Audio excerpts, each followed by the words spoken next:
যারে যারে উড়ে যারে পাখি ফুরালো গানের মেলা শেষ হইলো বেলা আর কেন মিছে তোরে বেঁধে রাখি যারে। নমস্কার বন্ধুরা, আমাদের রান্নাঘরে তোমাদেরকে স্বাগত। আজকে আমাদের রান্নাঘরের রেসিপি হলো ডিমের ধোকার কারি। চলো সঙ্গে থেকে দেখে নাও একটি অতি লোভনীয় রেসিপি। আজকে তোমাদের ডিমের ধোকার কারি করে দেখাবো। তার জন্য আমি এখানে 6খানা ডিম নিয়ে নিয়েছি, দুটো ছোট সাইজের পেঁয়াজ একদম কুচো করে নিয়ে নিয়েছি, এখানে আদা রসুন বাটা রেখেছি পরিমাণ মতন, ওই 1 টেবিল চামচ মতন করেই আছে, আর টমেটোটা আমি পেস্ট করে নিয়েছি। যেহেতু ধোকা বানাবো তো আমি তো ডিমটা ভাপ দিয়ে নেব, তার জন্য একটা পাত্রতে কিন্তু জল গরম বসিয়ে দিয়েছি, আর আমি একটা স্ট্যান্ড পেতে নিয়েছি। তোমাদের কাছে যদি এরকম স্ট্যান্ড না থাকে তোমরা যে কোনো স্টিলের বাসনের মানে পেছন দিকটা এইভাবে উপর করে বসিয়ে নিতে পারো। একটা পাত্রের মধ্যে ডিমগুলো ফাটিয়ে ফাটিয়ে নিয়ে নেব সবার প্রথমেই। যে কোনো ডালেরই ধোকা বানিয়ে তো তরকারি আমরা সবাই খেয়েছি, ধোকা ভাজা, ধোকার তরকারি, ধোকার ডালনা, কিন্তু ডিমেরও যে ধোকা হয় সেটা কিন্তু অনেকেই হয়তো তোমরা খাও এই রেসিপিটা বানিয়ে। আমারও খুব ভালো লেগেছে, খেয়েছি আমি, তাই তোমাদের সাথে আমি আজকে শেয়ার করছি। অবশ্যই এইভাবে একবার ট্রাই করবে, আশা করি নিরাশ হবে না, অসাধারণ লাগে কিন্তু খেতে।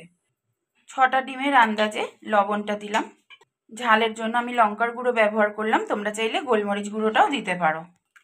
খুব ভালোভাবে ফেটিয়ে নিতে হবে, যেভাবে আমরা অমলেট করি ফেটিয়ে নিই, একটু ভালো করে ফেটিয়ে নেব সমস্ত মশলাটা দিয়ে। একটা স্টিলের টিফিন বক্স নিয়েছি, তার মধ্যে 1/2 চামচ মতন সর্ষের তেল দিয়ে দিলাম। ব্রাশটা দিয়ে তেলটা সারা টিফিন বক্সের মধ্যে মাখিয়ে নিচ্ছি, কারণ ডিমের যে মিশ্রণটা আমি তৈরি করেছি ফেটিয়ে, সেটা এর মধ্যে আমি ঢেলে দেব। যখন আমার তৈরি হয়ে যাবে মিশ্রণটা, তখন যাতে ঢালার সময় আমার কোনো সমস্যা না হয়, তাই জন্য একটু তেলটা ব্রাশ করে নিলে কি হবে, নিচটা প্লেন থাকবে, ঢালতে আমার সুবিধা হবে। ডিমটা আমার ফেটানো হয়ে গেছে, আমি কিন্তু 3-4 মিনিট মতন একভাবে ফেটিয়ে নিয়েছি। যতটা ডিম ফেটানো হবে ভালোভাবে ততটাই ফ্লফি হবে, আর ডিমটা নরমও হবে, খেতেও সুন্দর হবে। ডিমের ওই মিশ্রণটা যে বাটির মধ্যে আমি সর্ষের তেল মাখিয়ে রেখেছিলাম, তোমরা চাইলে সর্ষের তেলের বদলে সাদা তেলও মাখাতে পারো, আমি সর্ষের তেল দিয়েছি। পুরো মিশ্রণটাই কিন্তু ঢেলে দিলাম। টিফিন কারির ঢাকাটা আমি আটকে দিলাম। দেখো জলটাও কিন্তু এতক্ষণে আমার গরম হয়ে গেছে, ধোয়া বেরোচ্ছে। এবার ওই যে টিফিন বক্সের মধ্যে মিশ্রণটা দিয়েছিলাম, টিফিন বক্সটা কিন্তু আমি জলের ওপরে বসিয়ে দিলাম। 5 থেকে 6 মিনিট মতন টাইম লাগবে আমার ভাপাতে। এর ওপরে আর কোনো ঢাকনা দেওয়ার প্রয়োজন নেই, যেহেতু টিফিন কারির ওপরেই ঢাকনাটা আছে। 5 থেকে 6 মিনিট পর ঘুরে আসছি। 8 মিনিট পর ফিরে আসলাম। এখন তো একটু গরম আছে, তাই জন্য গরমের মধ্যে খুলবো না ঢাকনাটা, ঠান্ডা হয়ে গেলে তোমাদের দেখাচ্ছি। ঠান্ডা হয়ে গেছে, ঢাকাটা আমি খুলে নিচ্ছি। দেখো কি সুন্দর হয়েছে, একদম কিন্তু সেট হয়ে গেছে ডিমের মিশ্রণটা, দেখো পুরো শক্ত হয়ে গেছে। একটা ছুরি দিয়ে সাইডটা একটু ঘুরিয়ে নিচ্ছি, যাতে আমার একটা পাত্রের মধ্যে জিনিসটা আমি উল্টাবো, যাতে আমার সুবিধা হয়। এর মধ্যেই আমি পিস পিস করে কেটে নিচ্ছি ছুরি দিয়ে।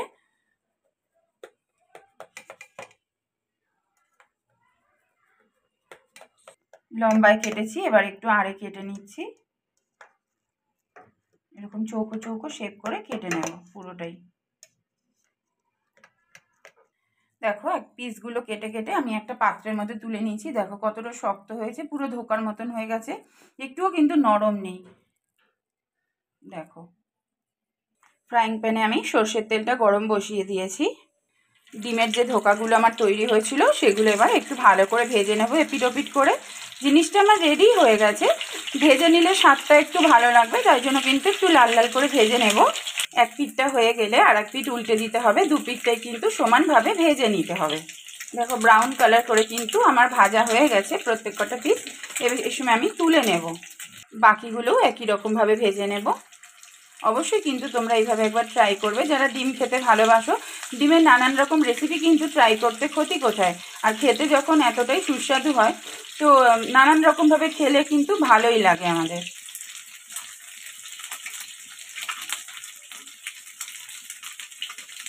এগুলো আমার ভাজা হয়ে গেছে, এই সময় তুলে নেব। ওই তেলের মধ্যেই কেটে রাখা কুচনো পেঁয়াজটা দিয়ে দিলাম, পেঁয়াজটা খুব ভালো করে ভেজে নেব। তোমরা যদি চাও তো ওই ডিমের রেসিপির মধ্যে আলু ব্যবহার করতে পারো। আমি আলু দিচ্ছি না, আমার ভালো লাগে না এর সাথে আলুটা খেতে। তোমাদের যদি মনে হয় আলুটাও তোমরা লাল লাল করে ভেজে নিয়ে মশলা কষিয়ে যেভাবে করে ওইভাবে করে খেতে পারো।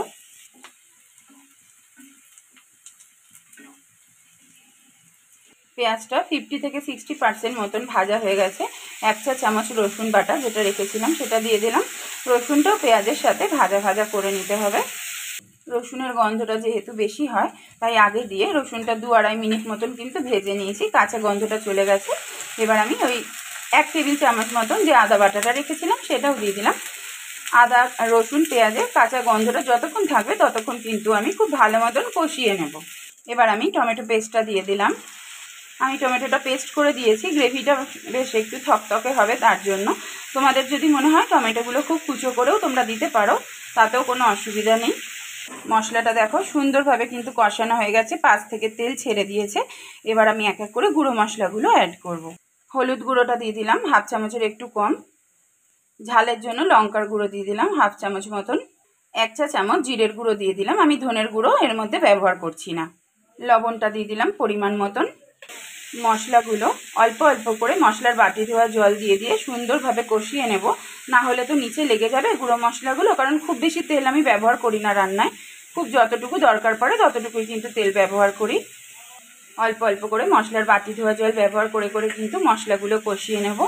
অনেকেই কিন্তু ভিডিও দেখো কিন্তু লাইক দিতে ভুলে যাও, দয়া করে একটা করে লাইক দিয়ে যাও। তোমাদের একটা লাইক, একটা ছোট কমেন্ট কিন্তু আমাকে অনেকটাই অনুপ্রাণিত করে এবং আরও ভালো ভালো রান্না দেখানোর জন্য কিন্তু আমি উৎসাহিত হই। প্লিজ কেউ লাইক দিতে ভুলো না, একটা করে লাইক দিও। আর যারা এখনও পর্যন্ত আমার সঙ্গে থেকে ধৈর্য ধরে আমার ভিডিওটা দেখছো তাদেরকে অনেক অনেক ভালোবাসা এবং অনেক অনেক ধন্যবাদ জানাচ্ছি। সব সময় এভাবেই কিন্তু আমার পাশে থেকে আমাকে উৎসাহিত করে যেও। মশলাটা আমার খুব ভালোভাবেই কিন্তু কষানো হয়ে গেছে। স্বাদটা ব্যালেন্স করার জন্য একদম 1/2 চামচেরও হাফ আমি চিনি দিলাম। চিনিটা অপশনাল, অনেকেই হয়তো চিনিটা পছন্দ করো না তরকারিতে, কিন্তু ডিমের যে কোনো কারিরই গ্রেভিতে একটু মিষ্টি মিষ্টি হলে ভালো লাগে, তাই আমি ব্যবহার করলাম। তোমাদের না ইচ্ছা না হলে তোমরা দিও না। মশলা থেকে খুব সুন্দরভাবে জলটা মানে তেলটা বেরিয়ে গেছে। এই সময় ঠিক যতটা গ্রেভি আমি দেবো ততটা আন্দাজে জলটা দিয়ে দিলাম। ডিমের ধোকাগুলো আমার রেডি করা আছে, ওগুলো সব ভাজা, দিয়ে তো বেশিক্ষণ ফোটাবো না, ঠিক যতটুকু গ্রেভিটা ধোকার জন্য দরকার হবে ততটুকুই ফোটাবো। গ্রেভিটা ফুটিয়ে নিয়ে ফিরে আসছি। গ্রেভিটা সুন্দর করে ফুটিয়ে নিয়েছি, এবার ভেজে রাখা ধোকাগুলো গ্রেভির মধ্যে দিয়ে দিচ্ছি। 4-5 মিনিট মতন ফুটিয়ে নিলেই কিন্তু আমার ডিমের ধোকার কারিটা আমার রেডি হয়ে যাবে। একটু ওপর নিচ করে গ্রেভিটা ডিমের ওপরে ওপরে তুলে দিতে হবে এইভাবে। লো টু মিডিয়াম ফ্লেমে রেখে 5 থেকে 6 মিনিট পর ফিরে আসছি। ধনেপাতা কুচোটা ওপর থেকে ছড়িয়ে দিচ্ছি কিছুটা। 1/2 চামচ মতন গরম মশলার গুঁড়ো দিয়ে দিলাম। গ্রেভির সাথে একটু মিশিয়ে দিচ্ছি ভালো করে। আমার কিন্তু রেসিপিটা রেডি হয়েই গেছে। জাস্ট 1 মিনিট একটু স্ট্যান্ডিং টাইমে রাখবো। গ্যাসের স্টিমটা বন্ধ করে দিয়েছি। আমাদের ডিমের কারি কিন্তু রেডি হয়ে গেছে, ধোকার কারি। আমার রেসিপিটা আজকে এখানেই শেষ করলাম। আশা করি তোমাদের ভালো লেগেছে। যদি ভালো লেগে থাকে অবশ্যই একটা লাইক করে যেও আর কমেন্টে জানিও কেমন লাগলো। আর যারা নতুন এসেছো আজকে আমাদের রান্নাঘরে আমার রেসিপি দেখতে, অবশ্যই কিন্তু সাবস্ক্রাইব করে আমাদের চ্যানেলটিকে তার পাশে থেকো। অবশ্যই ভালোবাসার সাথে থেকো। সবাই সুস্থ থেকো, ভালো থেকো। খুব শিগগিরই অন্য একটা রেসিপি নিয়ে তোমাদের সঙ্গে দেখা হচ্ছে।